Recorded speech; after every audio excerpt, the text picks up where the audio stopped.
그는 버스 정류장에서 떨고 있는 한 여성에게 재킷을 건넸는데 그녀가 자신의 인생을 영원히 바꿀 수라는 사실을 알지 못했습니다. 바람은 칼날처럼 뉴욕을 갈랐고 회색 하늘에서는 눈이 꾸준히 내려 보도를 덮고 도시의 평소 소음을 잠재웠습니다. 깜박이는 가로등 아래 거의 텅 빈 버스 정류장에서 헨리는 낡은 올리브색 재킷을 입고 웅크린 채 낡은 서류 폴더를 가슴에 꼭 껴안고 서 있었습니다. 안에는 5개의 이력서와 5개의 조용한 거절이 들어 있었습니다. 그는 차가운 밤 공기 속에서 자신의 입김이 뿌옇게 변하는 것을 보며 천천히 숨을 내쉬었습니다. 46살, 전직 건설 엔지니어, 아내와 사별한 남편, 아버지, 그리고 지금은 노숙자. 그 생각은 그의 발밑에 쌓이는 눈처럼 그에게 무겁게 내려앉았습니다. 근처 약국 간판의 붉은 불빛이 오후 8시 41분을 알리며 깜박였습니다. 버스는 늦었습니다. 낡은 부추를 통해 냉기가 스며들었습니다. 그때 눈 속에서 한 여성이 나타났습니다. 그녀는 30대 정도로 보였고 비즈니스 스커트와 블라우스를 입고 코트도 없이 포장도로 위를 힐 소리를 내며 걸었습니다. 그녀의 젖은 머리카락은 얼굴에 달라붙었고 파른 몸 주위를 꽉 감싸고 있었습니다. 그녀는 같은 차양 아래에 멈춰 섰고 숨은 가빴으며 손은 떨리고 있었습니다.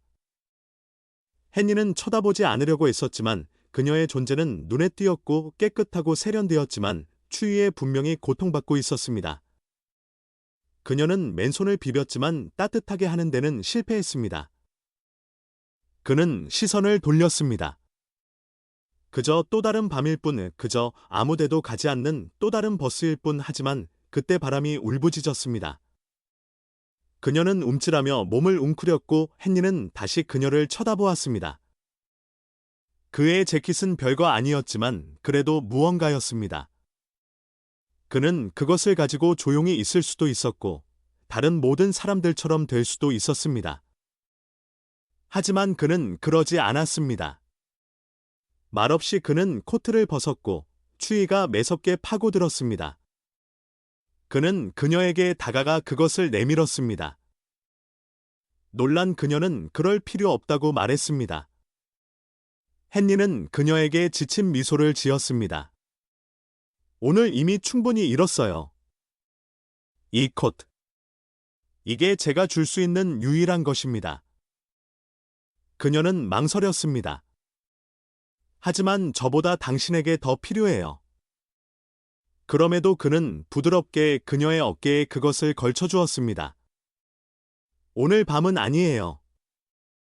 따뜻함이 그녀를 놀라게 했습니다. 비누 냄새, 어쩌면 커피 냄새가 났습니다. 편안함. 그녀는 무심코 그것을 더 꽉 끌어안았습니다. 고마워요. 그녀는 속삭였습니다. 그는 따뜻하게 하기 위해 팔짱을 끼며 고개를 끄덕였습니다. 그들은 눈이 내리는 가운데 조용히 서 있었습니다. 잠시 후 그녀는 그에게 돌아섰습니다. 이름이 뭐예요? 헨리. 전 클레어예요. 만나서 반가워요, 클레어. 그녀는 그를 쳐다보았습니다. 재킷을 주지 말았어야 했어요. 그는 희미하게 미소 지었습니다.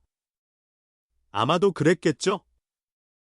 하지만 그냥 얼어붙게 내버려 둘 수는 없었어요.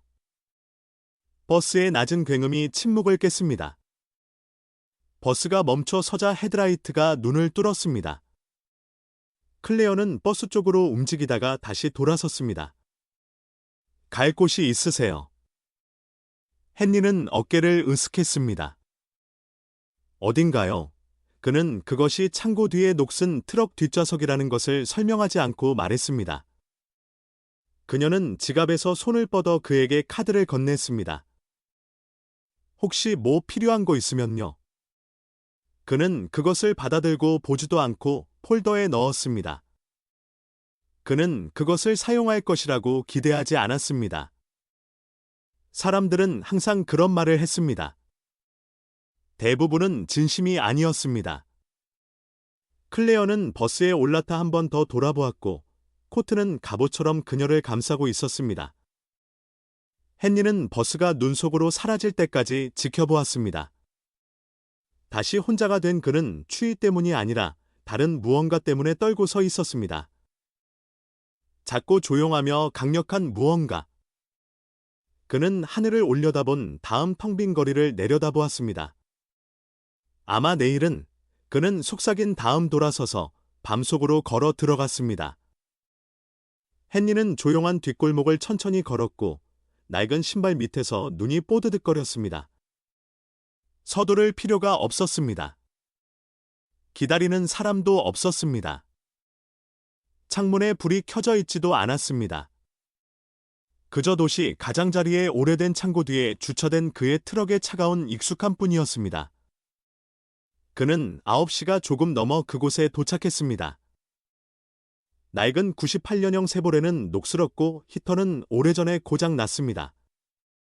앞 좌석 안에는 담요 둥지와 구석에 베개 하나, 그리고 대시보드 아래에 도시락통이 있었습니다. 그는 차에 올라 문을 닫고 조용히 앉아 있었습니다. 글러브 박스에서 그는 작은 양철 상자를 꺼내 열었습니다. 안에는 바렌 사진이 있었습니다.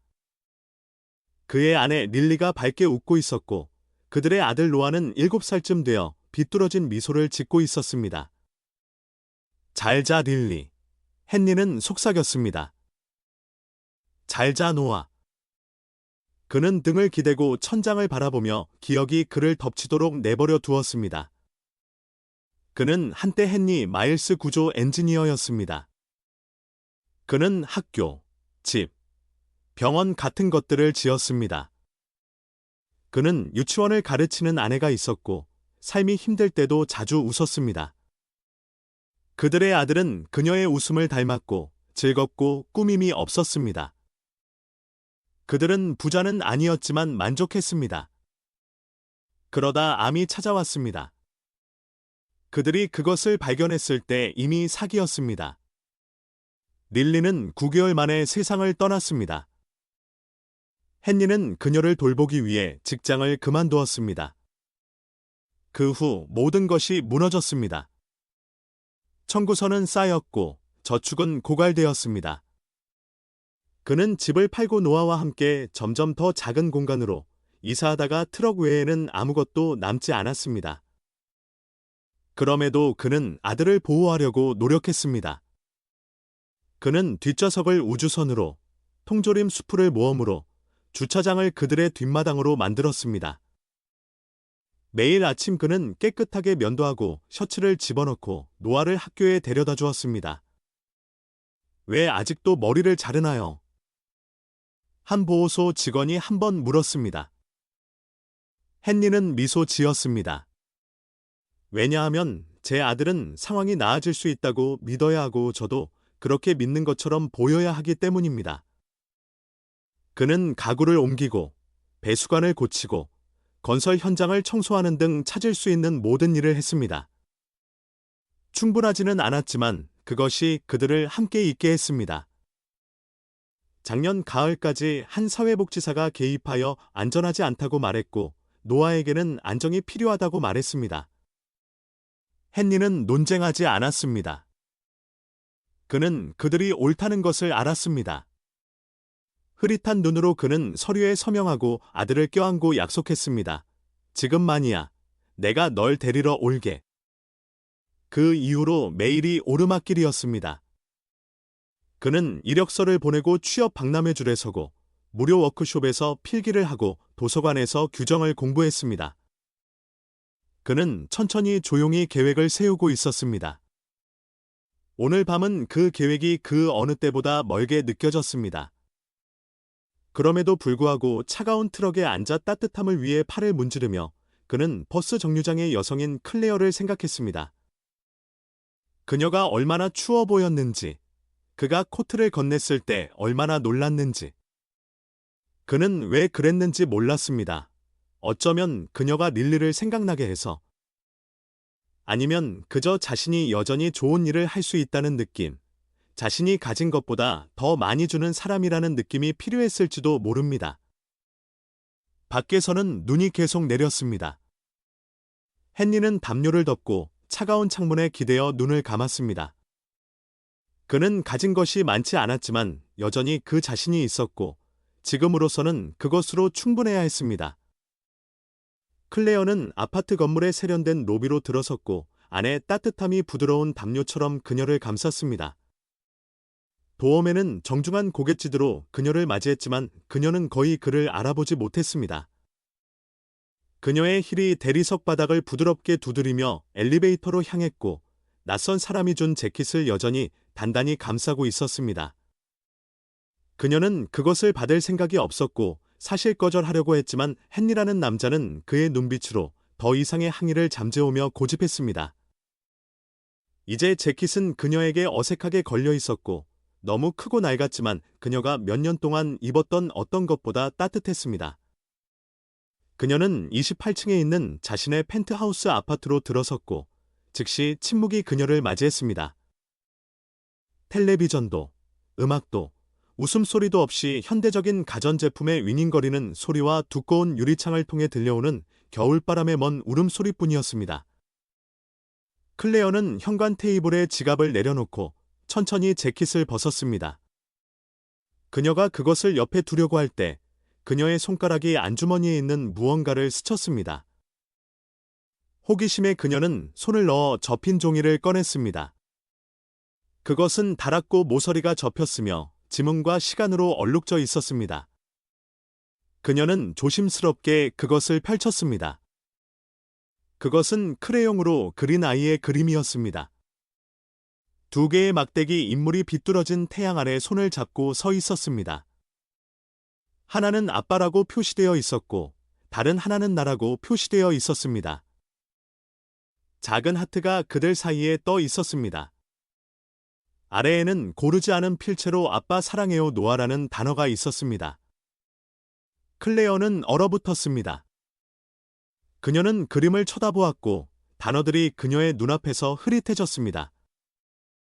떨림이 그녀를 훑고 지나갔고 그녀는 소파 가장자리에 주저앉았고 한 손에는 여전히 재킷을, 다른 손에는 그림을 들고 있었습니다. 그녀의 목이 조여왔습니다. 노아. 그 이름은 가시처럼 그녀의 마음에 박혔습니다. 헨리가 폴더를 들고 있던 방식, 그의 눈의 피로감, 그의 목소리의 무게감. 이제 모든 것이 이해가 되었습니다. 이것은 단지 그녀에게 코트를 준 남자가 아니었습니다. 이것은 아버지였습니다. 여전히 아이의 일부를 가슴 가까이 간직하고 있는 아버지. 아무것도 없지만 여전히 주기로 선택한 아버지.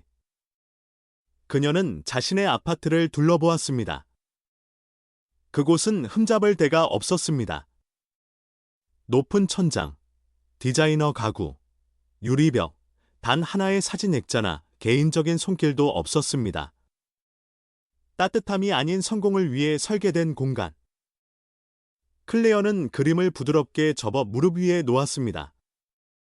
그런 다음 생각 없이 그녀는 코트를 가까이 끌어당겨 가슴에 꼭 껴안았습니다. 그것은 여전히 익숙한 무언가의 희미한 냄새가 났습니다. 아마 세탁세제. 아마 기억. 그리고 갑자기 예고 없이 그녀의 눈에 눈물이 고였습니다. 그녀는 몇 년 동안 울지 않았습니다. 정말로. 그녀가 어렸을 때 춥고 배고파서 누군가 그녀를 알아봐 주기를 바라며 교회 계단에 앉아 있었을 때 이후로. 그날 밤 누군가가 그랬습니다. 친절한 눈과 풍화된 얼굴을 한 남자. 그는 코트를 벗어 그녀의 어깨에 둘러주었습니다. 그는 말을 많이 하지 않고 그냥 미소 지으며 그녀가 괜찮을 거라고 말했습니다. 그것은 그녀가 기억하는 첫 번째 친절한 행동이었습니다. 그녀가 처음으로 눈에 띄었다고 느낀 때 그녀는 그 남자를 다시는 보지 못했지만 그 순간 모든 것이 바뀌었습니다. 클레어는 코를 훌쩍이며 손등으로 뺨을 닦았습니다. 그녀는 더 이상 같은 소녀가 아니었습니다. 그녀는 위탁 양육 시스템에서 벗어나 장학금과 순전한 결단력으로 대학을 졸업했고 인피니트 그룹을 다니엘 앱 아이디어에서 동부 해안에서 가장 영향력 있는 기술 회사 중 하나로 만들었습니다.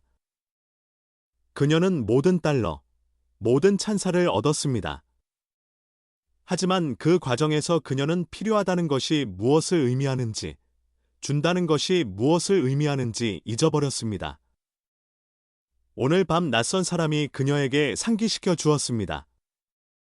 그녀는 그림을 다시 보았고 막대기 인물 사이에 흔들리는 작은 하트, 그리고 팔에 아는 코트를 보았습니다. 너무 크고 너무 낡았지만 의미로 가득했습니다. 그리고 아주 오랜만에 처음으로 클레어 랭스턴은 자신이 망가졌기 때문이 아니라 그녀 안에 무언가가 부드럽고 아름답게 깨졌기 때문에 울었습니다. 다음 날 아침 클레어는 책상에 앉아 있었고 옆에는 손대지 않은 커피 한 잔이 식고 있었습니다. 스카이라인은 그녀 사무실의 바닥에서 천장까지 이어지는 창문 너머로 끝없이 펼쳐져 있었습니다. 하지만 그녀의 눈은 손에 든 구겨진 그림에 고정되어 있었습니다. 가장자리는 이제 펼쳤다 접었다 해서 닳았고 마치 그녀가 크레용의 모든 획을 외우려는 듯했습니다. 그녀는 거의 잠을 자지 못했습니다. 그녀는 전날 밤을 계속 되새겼고 헨리가 망설임 없이 유일한 코트를 건넨 방식, 그의 목소리에 담긴 조용한 위험, 지친 미소 뒤의 고통, 그에 대한 무언가가 그녀를 괴롭혔습니다. 단지 친절함뿐만 아니라 그가 숨기려고 애썼던 슬픔도. 그녀는 책상 맨 위 서랍에 손을 뻗어 작은 은색 종을 꺼냈습니다. 잠시 후 그녀의 비서 레이첼이 들어왔습니다. 네, 랭스턴 씨, 누군가를 찾는데 도움이 필요해요. 클레어는 차분하지만 단호한 어조로 말했습니다. 레이첼은 눈을 깜박였습니다. 물론이죠, 누구를요? 클레어는 잠시 망설였습니다. 그의 이름은 헨리예요. 성은 몰라요. 어젯밤 8시 30분쯤 56번가와 메디슨 버스 정류장에 있었어요. 그가 제게 재킷을 줬어요. 그를 찾고 싶어요. 레이첼은 놀란 듯 보였지만 고개를 끄덕였습니다. 제가 할 수 있는 걸 해보죠. 그리고 레이첼, 이건 우리 둘만의 비밀이에요. 다음 며칠 동안 클레어의 지시는 조용하고 효율적으로 수행되었습니다. 찾기 힘든 개발자와 빼돌려진 임원을 찾는 데 익숙했던 그녀의 팀은 이제 그림자 속에 사는 남자의 삶을 짜맞추는데 그들의 기술을 돌렸습니다.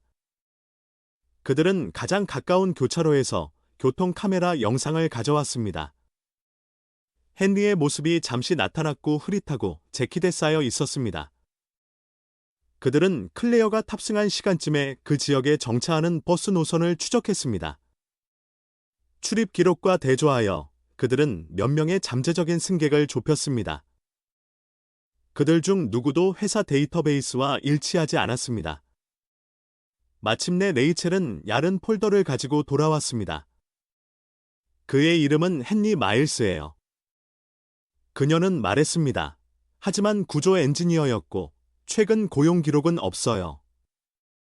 일자리를 묻는 온라인 포럼 게시물을 몇 개 찾았어요. 그는 선불폰에 연결된 연락처 번호를 기재했고 연구 주소는 없어요. 클레어는 페이지를 넘겼고 낡은 운전면허증 사진 사본, 시간에 멈춘 링크드인 프로필, 오래전에 만료된 건설 면허증 스캔, 체포 기록도, 스캔들도 없고 단지 부재뿐이었습니다. 클레어는 폴더를 닫았습니다.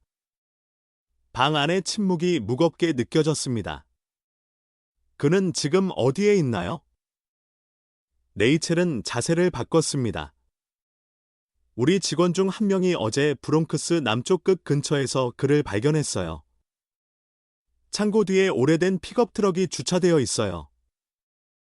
그가 드나들고 그 안에서 자는 것이 목격됐어요. 클레어는 일어섰습니다. 그곳에 가고 싶어요. 레이첼은 망설였습니다. 클레어, 확실해요. 누군가에게 그에게 접근하게 하거나 여기로 데려오도록 할 수 있어요. 아니, 클레어가 끼어들었습니다. 이건 회의가 아니라 개인적인 일이에요. 레이첼은 아무 말도 하지 않았지만 그녀의 눈빛은 부드러워졌습니다. 누군가 당신을 태워다 줄게요. 1시간 후 클레어는 이사회실과 유리타워에서 멀리 떨어진 거리를 헤쳐나가는 검은 세단의 뒷좌석에 앉아 있었습니다. 그들은 셔터가 내려진 상점, 그래피티로 뒤덮인 벽, 그리고 추위에 고개를 숙이고 움직이는 사람들을 지나쳤습니다. 운전사는 창고 근처에 차를 세웠습니다.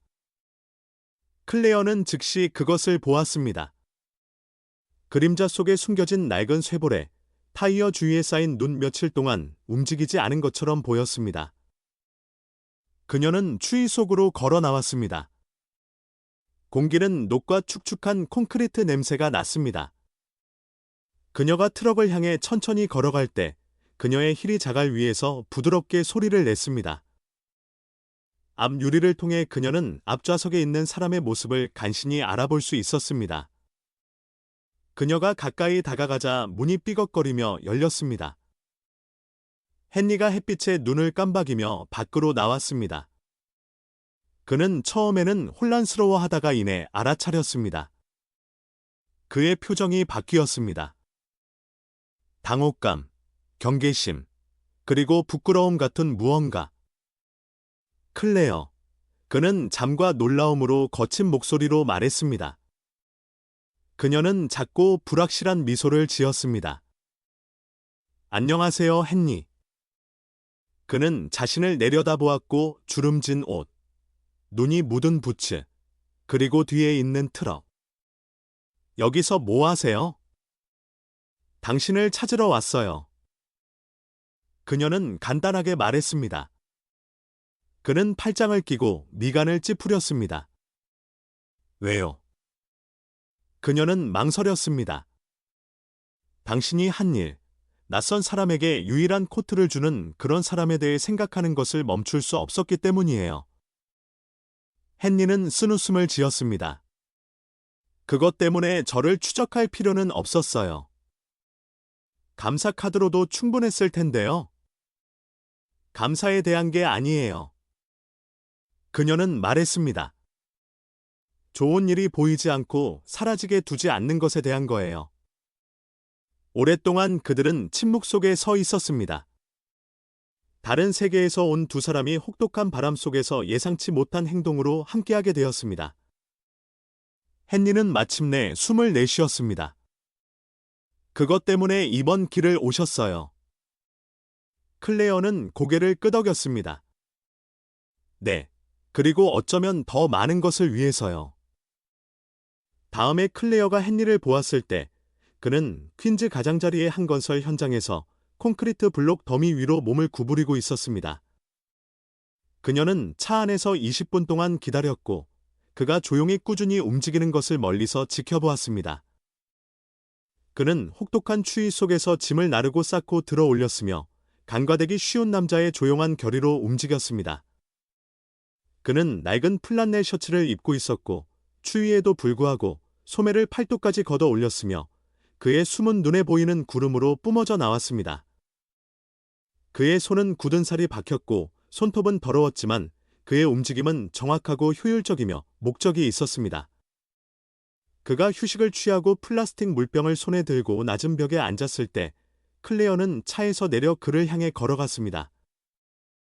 헨리는 고개를 들어 2번 쳐다보았습니다. 그는 바지에서 먼지를 털어내며 재빨리 일어섰습니다. 클레어. 안녕하세요 다시. 그녀는 작고 진정한 미소를 지으며 말했습니다. 여기서 뭐 하세요? 그녀는 그에게 가져온 커피 한 잔을 건넸고 따뜻한 것을 좋아할 거라고 생각했어요. 그는 망설이며 그것을 받았고 그의 눈은 그녀의 눈을 찾았습니다.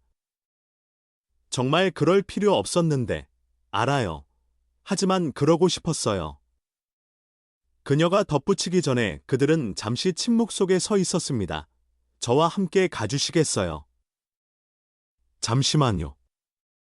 보여드리고 싶은 게 있어요. 헨리는 그의 작업화와 멀리 있는 현장 감독을 번갈아 보았습니다. 아직 몇 시간 더 일해야 해요. 이미 그와 얘기했어요. 클레어는 말했습니다. 당신이 면접이 있다고 말했어요. 그의 눈썹이 올라갔습니다. 전 면접이 없는데요. 지금은 있어요. 그녀는 대답했습니다. 헨리는 놀라움보다 더한 짧은 웃음을 터뜨렸습니다. 알았어요. 이게 무슨 일인지 한번 보죠. 그들은 침묵 속에 차를 몰았습니다. 헨리는 창밖을 쳐다보았고 때때로 안절부절 못하며 자신의 모습, 먼지투성이 청바지, 거친 손, 그리고 옷깃에 묻은 희미한 땀 자국을 의식했습니다. 클레어는 눈치채지 못한 것 같았습니다. 그들이 인피니티 그룹의 시내 본사에 도착했을 때 헨리는 대리석 바닥의 로비에서 망설였고 거대한 유리벽, 광택이 나는 크롬, 그리고 정장을 입은 사람들의 끝없는 웅성거림을 보았습니다. 전 여기에 속하지 않아요. 그는 낮은 목소리로 말했습니다. 클레어는 그에게 돌아섰습니다. 그냥 위로 올라오세요. 그들은 스카이라인이 내려다 보이는 바닥에서 천장까지 이어지는 창문이 있는 개인 회의실로 들어갔습니다.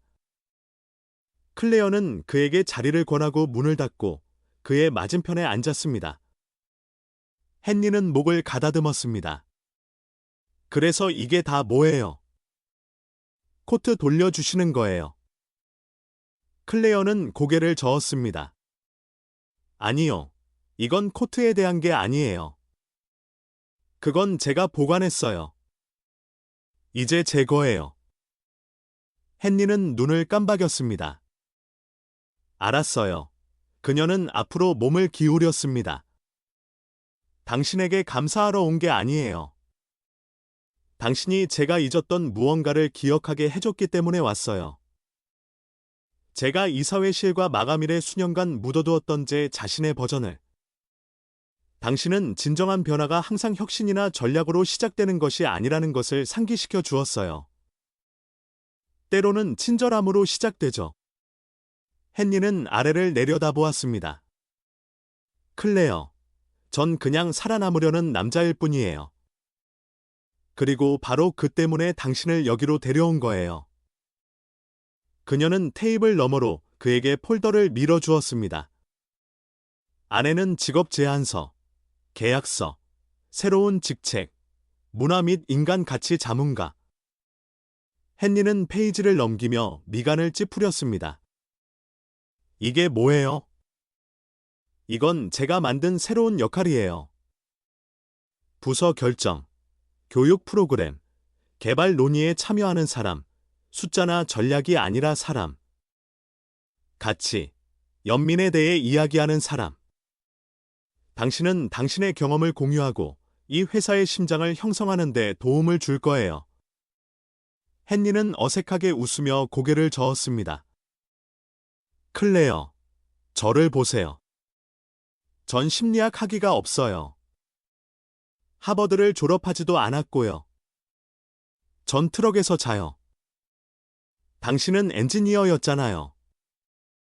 전 몇 년 동안 아무것도 만들지 않았어요. 당신은 제가 결코 잊지 못할 순간을 만들었어요.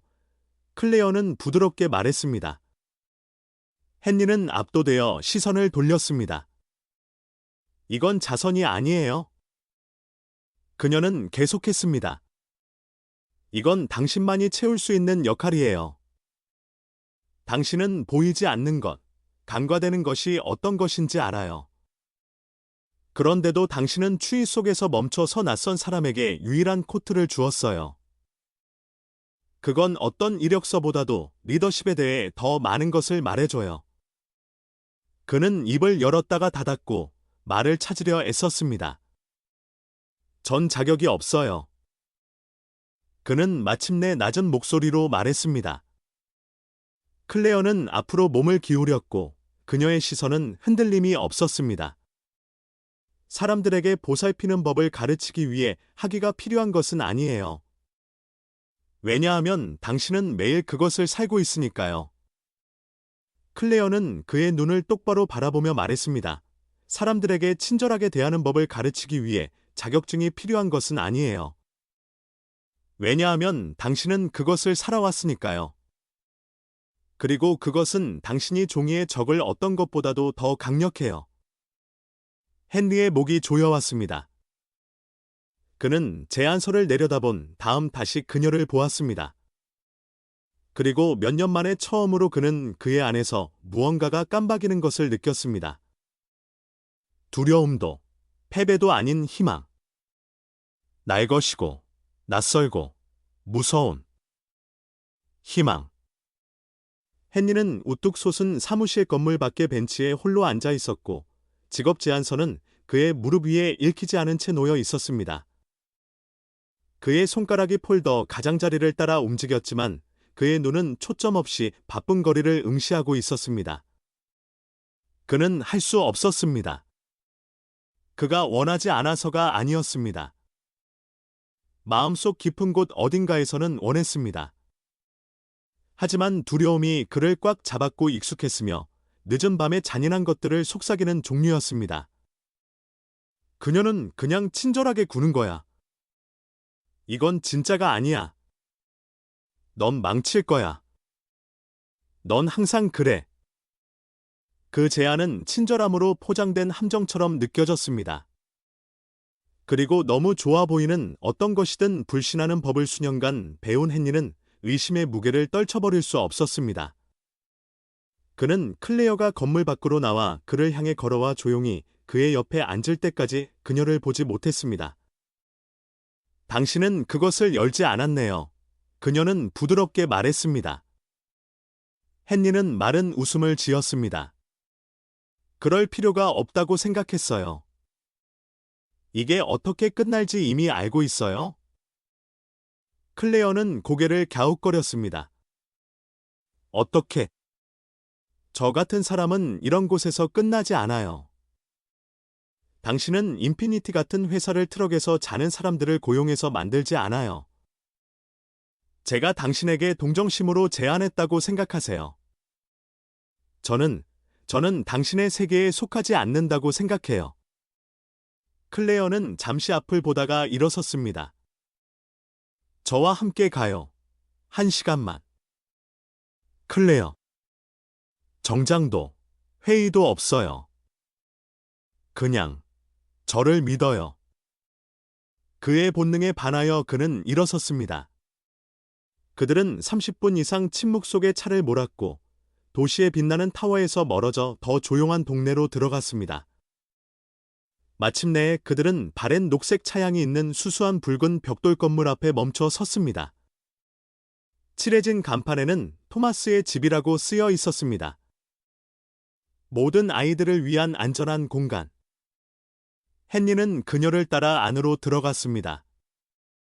벽은 밝았고 손자국, 그려진 동물, 친절함에 대한 인용문으로 덮여 있었습니다. 공기는 크레용과 따뜻한 빵 냄새가 희미하게 났습니다. 복도 아래에서 웃음소리가 울려 퍼졌습니다. 높고 즐거우며 꾸밈없는 아이들. 클레어는 그를 커뮤니티 주방, 독서실을 지나 중고 장난감과 손으로 만든 포스터로 가득 찬 넓은 놀이방으로 안내했습니다. 모든 연령대의 아이들이 바닥에 흩어져 퍼즐을 맞추고 책을 읽고 놀고 있었습니다. 이곳은, 클레어는 조용히 말했습니다. 저를 구해준 남자의 이름을 따서 지었어요. 헨리는 그녀를 보았습니다. 저는 위탁가정에서 자랐어요. 이리저리 옮겨 다녔죠. 어떤 곳은 친절했고 어떤 곳은 그렇지 않았어요. 어느 날 밤 저는 도망쳤어요. 몹시 추웠어요. 저는 12살이었어요. 저는 교회 밖에서 몸을 웅크리고 아침을 기다렸어요. 그녀는 잠시 멈췄습니다. 그녀의 목소리가 부드러워졌습니다. 그가 저를 찾았어요. 토마스라는 노인이었어요. 그는 제게 코트를 주었어요. 밤새 저와 함께 앉아 있었어요. 질문도 하지 않고 그냥 머물렀어요. 헨리는 말하지 않았습니다. 그는 할 수 없었습니다. 저는 그를 다시는 보지 못했어요. 클레어는 계속했습니다. 하지만 그 순간은 마치 누군가 어둠 속으로 손을 뻗어 당신은 중요하다고 말하는 것 같았어요. 저는 그 때문에 이곳을 지었어요. 그녀는 헨리를 완전히 마주 보았습니다. 그리고 지난주에 다른 누군가가 제게 코트를 주었어요. 제가 누군지 몰랐어요. 아무것도 요구하지 않고 그냥 주었어요. 헨리는 마른 침을 삼켰습니다. 당신은 그를 생각나게 해요. 그녀는 말했습니다. 당신이 제게 준 것 때문이 아니라 당신이 어떤 사람이기 때문이에요. 그들은 생명과 웃음소리에 둘러싸여 침묵 속에 서 있었습니다. 헨리의 눈은 방을 헤맸습니다. 놀고 있는 아이들, 신발끈을 묶어주는 자원봉사자. 너무 많은 에너지로 큰 소리로 책을 읽는 어린 소년. 따뜻하게 느껴졌습니다. 진짜로. 클레어는 그의 팔을 부드럽게 만졌습니다. 전 당신이 이사회실에 어울릴 필요가 없어요, 했니? 전 당신이 사람들에게 이것을 상기시켜 주기를 필요로 해요. 보살피는 것이 무엇을 의미하는지. 헨리는 대답하지 않았습니다. 말로는 아니었습니다. 그의 눈은 이제 젖어 있었습니다. 그는 그것들을 깜박여 없애려고 아래를 내려다보았지만 그것들은 어쨌든 나왔습니다. 조용하고 가드없는 눈물. 그리고 그는 고개를 끄덕였습니다. 직업 때문이 아니었습니다. 월급이나 직함 때문도 아니었습니다. 몇 년 만에 처음으로 그것을 느꼈기 때문입니다. 그는 여전히 필요했습니다. 여전히 유용했습니다. 여전히 인간이었습니다.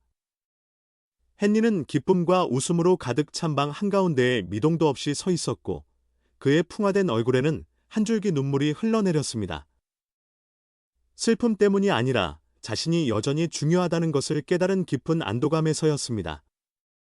헨리의 인피니티 그룹에서의 첫날은 팡파르로 시작되지 않았습니다. 환영 파티도 없었습니다. 보도 자료도 없었습니다. 그냥 5층의 작은 유리벽 방에서 몇 명의 회의적인 부서장들과 포스트잇 더미와 함께 조용한 회의가 있었을 뿐입니다. 클레어는 그를 간단하게 소개했습니다. 이분은 헨리 마일스입니다. 그는 우리가 단지 이익보다 더 의미 있는 것을 만드는데 도움을 주기 위해 여기에 있습니다. 표정은 정중했지만 불확실했습니다. 하지만 헨리는 움찔하지 않았습니다.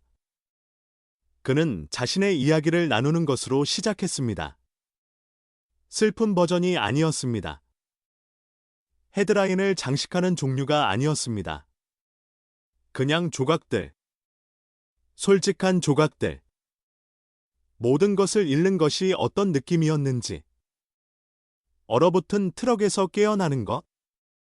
신발에 구멍이 난 것을 알면서도 취업 면접에 들어가는 것. 그럼에도 불구하고 친절을 선택하는 것. 처음에는 조심스러운 호기심으로 들었습니다. 그 첫 주가 끝날 무렵에는 앞으로 몸을 기울이고 있었습니다. 헨리는 설교하거나 연기하지 않는 방식으로 말했습니다. 그는 사람들이 잠시 멈추게 하는 질문을 했습니다. 마지막으로 누군가의 눈을 정말로 본 것이 언제였나요? 2층을 청소하는 청소부의 이름을 아시나요? 휴게실에서 누군가 오는 것을 보면 어떻게 하실 건가요? 그는 차트나 데이터로 오지 않았습니다. 그는 공감으로 왔습니다. 천천히 변화가 시작되었습니다. 하나씩 직원들이 그를 찾기 시작했습니다. 먼저 인턴들. 그런 다음 주니어 개발자들. 그런 다음 부서장들. 어떤 사람들은 스트레스에 대해 이야기하러 왔습니다. 다른 사람들은 번아웃에 대해. 몇몇은 점심시간에 조용히 앉아있기 위해 왔습니다. 헨리는 들었고 그가 말할 때 해결책을 제시하지 않았습니다. 그는 관점을 제시했습니다. 당신은 망가지지 않았어요. 그는 한 번 3일 동안 잠을 자지 못했다고 고백한 젊은 프로그래머에게 말했습니다. 당신은 그냥 피곤한 거예요. 피곤하다는 것이 약하다는 것을 의미하지는 않아요. 그것은 당신이 너무 오랫동안 누군가의 보살핌 없이 보살폈다는 것을 의미해요. 그 말은 사무실 문에 테이프로 붙여지고 머그잔에 인쇄되고 모든 회사 이메일에 인용되었습니다. 클레어는 자신의 코너 오피스에서 모든 것이 펼쳐지는 것을 지켜보았습니다. 그녀는 휴게실 잡담이 어떻게 변했는지 보았습니다. 웃음이 어떻게 돌아왔는지, 압력 때문이 아니라 사람들이 눈에 띈다고 느꼈기 때문에 생산성이 어떻게 올랐는지. 헨리가 자신의 공식적인 공간을 갖게 된 것은 오래 걸리지 않았습니다. 작고 아늑하며 식물, 중고책, 그리고 비어있는 것처럼 보이지 않는 커피포트로 가득했습니다. 일 밖에서는 조용하고 의미 있는 방식으로 삶이 재건되기 시작했습니다. 클레어의 도움과 회사의 작은 주택수당으로 헨리는 브루클린 가장자리에 있는 수수한 원룸 주택의 계약금을 낼 수 있었습니다. 별거 아니었지만 현관, 정원 부지, 그리고 바람에 흔들리지 않는 벽이 있었습니다. 더 중요한 것은 노아를 위한 공간이 있었다는 것입니다. 이제 지역 대학 1학년인 노아는 아버지와 함께 다시 이사했습니다. 새 집에서의 첫 저녁 식사는 간단했습니다. 스파게티와 마늘빵. 하지만 헨리는 평생 그것을 기억할 것입니다. 약속 지켰네요. 노아는 그날 밤 눈물을 글썽이며 말했습니다. 헨리는 대답하지 않았습니다. 말로는 할 수 없었지만 그의 눈빛이 모든 것을 말해주었습니다. 클레어에 관해서는 그녀와 헨리는 거의 매일 만났습니다. 처음에는 일, 회의, 전략, 협업에 관한 것이었습니다. 그러다 애쓰지 않아도 그것은 더 많은 것이 되었습니다. 그들은 함께 점심을 먹기 시작했고, 그런 다음 함께 지하철로 걸어갔습니다.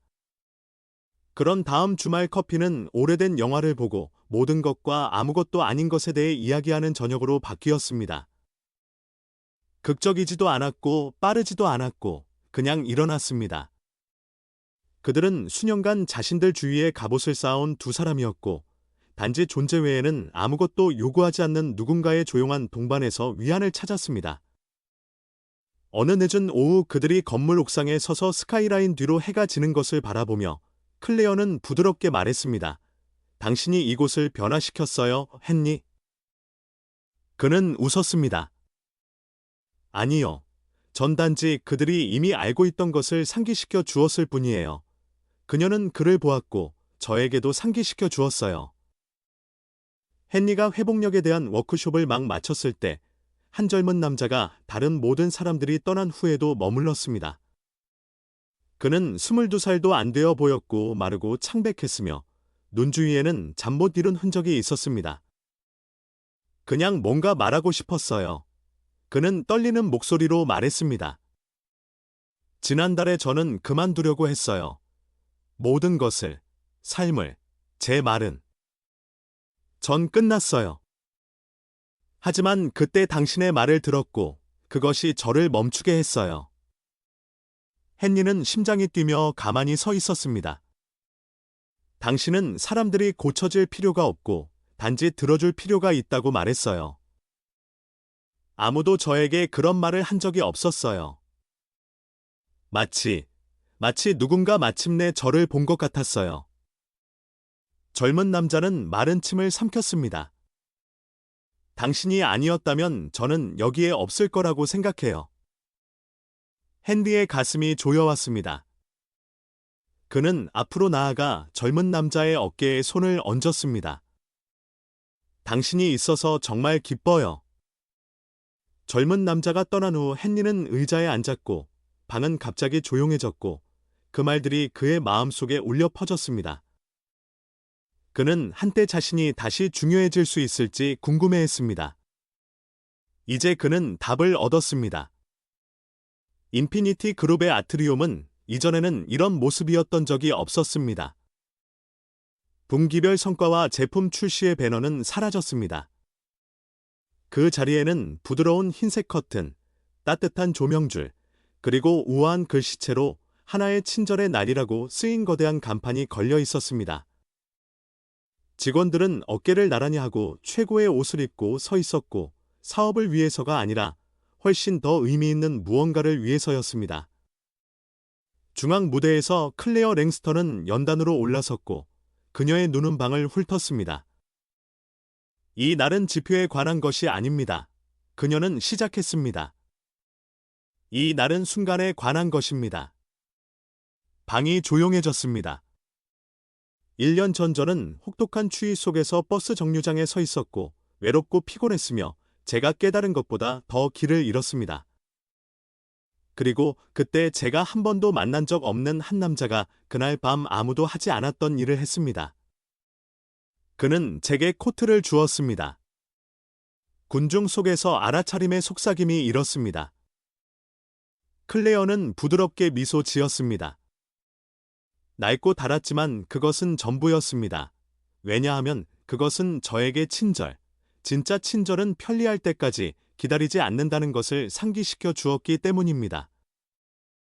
그것은 세상이 가장 기대하지 않을 때 나타납니다. 그녀는 옆에 있는 이젤로 몸을 돌려 그 위에 드리워진 천을 걷었습니다. 거기 유리 프레임 뒤에 바로 그 코트가 있었습니다. 소매가 해지고 수년간의 사용으로 색이 바랬지만 신성한 무언가처럼 보존되어 있었습니다. 그 아래 청동 명판에는 하나의 작은 친절한 행동이 삶을 다시 쓸 수 있다는 말이 새겨져 있었습니다. 클레어의 목소리가 약간 떨렸습니다. 그 행동은 제 밤을 바꾸었을 뿐만 아니라 제 삶의 방향을 바꾸었고, 오늘 우리는 그 순간뿐만 아니라 그것을 가능하게 한 남자를 기립니다. 그녀는 무대 가장자리로 몸을 돌렸습니다. 헨리, 여기로 올라와 주시겠어요? 헨리는 자리에서 천천히 일어섰습니다. 친구에게 빌렸지만 정성스럽게 다린 단순한 정장을 입고 그는 박수갈채를 뚫고 나아갔습니다. 시간과 고난으로 여전히 주름진 그의 얼굴은 이제 더 가볍고 평화로운 무언가를 띠고 있었습니다. 그는 그녀 옆으로 올라섰습니다. 클레어는 주머니에 손을 넣어 작은 봉투를 꺼냈습니다. 이건 당신 거예요. 그녀는 말했습니다. 헨리는 그것을 열었습니다. 안에는 그의 새집의 소유권 증서가 찍혀 있고 공식적이었습니다. 군중 속에서 탄성이 울려 퍼졌습니다. 클레어는 미소 지으며 다가갔습니다. 더 이상 트럭에서 자지 않아도 돼요. 방은 다시 한번 박수갈채로 터져 나왔지만 헨리는 손을 들었습니다. 저도 사실 뭔가 있어요. 그는 재킷 주머니에 천천히 손을 뻗으며 말했습니다. 그 안에서 그는 작고 단순하며 낡았고 분명히 얼마 동안 보관해온 상자를 꺼냈습니다. 그는 심장이 뛰며 클레어를 보았습니다. 당신은 이 코트가 당신의 삶을 바꿨다고 말했지만 당신은 제 삶을 바꿨어요. 제 이름, 제 아들, 지붕, 그리고 희망을 되찾아 주었어요. 그는 상자를 열었습니다. 안에는 화려하지는 않지만 조명 아래에서 조용히 빛나는 은반지가 있었습니다. 주머니에 보관했어요. 그는 떨리는 목소리로 말했습니다. 왜냐하면 이 코트보다 더 가치 있는 것이 있다면 그건 당신이니까요. 클레어는 그를 쳐다보았고 눈이 가득 찼습니다. 클레어 랭스턴, 저와 결혼해 주시겠어요? 한 박자 정적이 흐른 후 그녀는 웃었습니다. 부드럽고 목이 메인 아름다운 소리, 그리고 눈물을 흘리며 고개를 끄덕였습니다. 네. 물론 넷 군중은 기립박수로 일어섰고 환호와 박수 소리가 높은 유리 천장에 부딪혔습니다. 한 달 후 그들은 결혼했습니다. 결혼식은 웅장한 무도회장이나 5성급 리조트에서 열리지 않았습니다. 그것은 그들 둘에게 세상의 전부를 의미하는 작은 붉은 벽돌 커뮤니티 센터인 토마스의 집에서 열렸습니다. 아이들은 종이꽃을 만들었습니다. 의자는 맞지 않았습니다. 케이크는 헨리의 멘토십 프로그램의 인턴 중 한 명이 구웠지만 방은 돈으로 살 수 없는 무언가로 빛났습니다. 클레어는 단순한 흰 드레스를 입었고 머리는 풀어헤쳤습니다. 헨리는 다시 한번 그 같은 정장을 입었습니다. 노아는 그의 옆에 신랑 들러리로 섰습니다. 손님들은 자원봉사자, 동료, 보호소 사람들, 그리고 한때 헨리의 작은 사무실에 앉아 목적을 찾던 수십 명의 젊은 직원들이었습니다.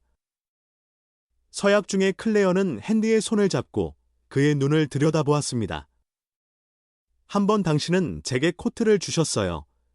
그녀는 명확하고 확신에 찬 목소리로 말했습니다. 오늘 밤 저는 당신에게 제 모든 삶을 드려요. 그녀의 말은 스테인드 글라스 창문을 통해 비치는 햇빛처럼 방 전체에 퍼졌습니다. 부드럽고 빛나며 잊을 수 없는. 헨리는 말할 수 없었습니다. 그는 단지 고개를 끄덕였고 눈물이 뺨을 타고 흘러내렸고 주위의 군중은 눈을 훔쳤습니다. 웃음이 뒤따랐습니다. 음악이 연주되었습니다. 피로 여는 아이들이 맨발로 뛰어다니고 요정 불빛의 황혼에 춤추는 안뜰로 이어졌습니다. 누군가 사진을 찍었습니다.